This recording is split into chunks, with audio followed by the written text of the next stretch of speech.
Hi, welcome back to Missouri Cricket Barn Homestead. This is Debbie. I know it's been a while since I've made a video. I'm spacing them out pretty far in between because I've had health issues and basically everything just piled on until I got way behind. So as you can see with the garden right now, we've actually got almost all of it planted. The only issue is that we had a huge amount of maple seeds come out of the trees this year.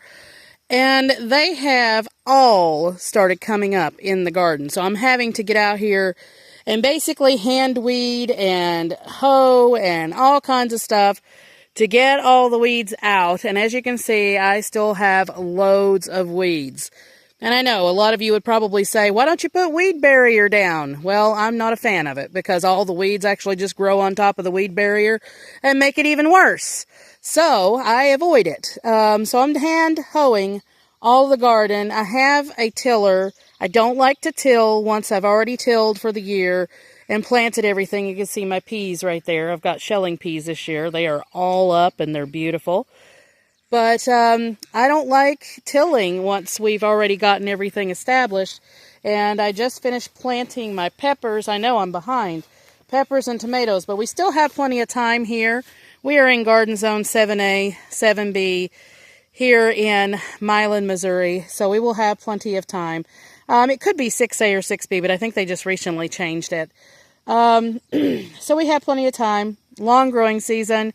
Growing season typically isn't over here until past October, so we'll have plenty of time for everything to come on. We've got potatoes. The potatoes are growing well. We did not plant Kennebecs this year because I just did not have enough time. And I had a bunch of potatoes of other varieties I wanted to try this year. So I have a bit of everything, to be honest. I've got blue potatoes. I have red potatoes. I have Irish cobbler potatoes. And I have another variety that we're all giving a try. We actually ended up with 4 rows, 2 half rows, and then 3 full rows. So 4 rows of potatoes, which will be loads for us and still plenty left over.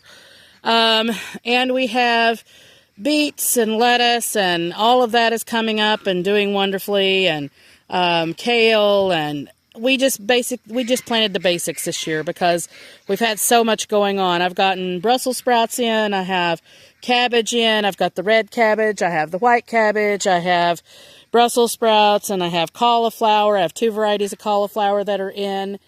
And, you know, plans change sometimes when you're sick or you have things pop up. Sometimes what you planned on all winter long becomes something different. And you can see the white cabbage moths or butterflies already floating around some of my cabbages. So I'm going to have to get out here with some dish soap and water and get that sprayed because we don't use any fertilizers or pesticides in our garden. It's all natural. So we got to get out here, get all this done, get this all cleaned up. Corn is up. We have yet to plant beans. We got beans to plant around the corn. That'll have plenty of time. We still don't have our pumpkins in or our squash in, but we will get all that done by the weekend. We'll get all this weeded out and just watch everything grow from that point. So hopefully I'll be able to update everybody. I'll update you whether or not there's weeds in the garden because it looks like we're going to have weeds this year. I'm battling those maple saplings like crazy. So what's going on in your neck of the woods with your gardening and all your plans that you've had? Have you been able to do all of them, or have you been sidelined by something else? So we will look forward to seeing you in the next video, and comment down below on what's going on in your neck of the woods. So like, subscribe, hit the notification bell for notices on new videos as they come out, and we'll see you in the next one.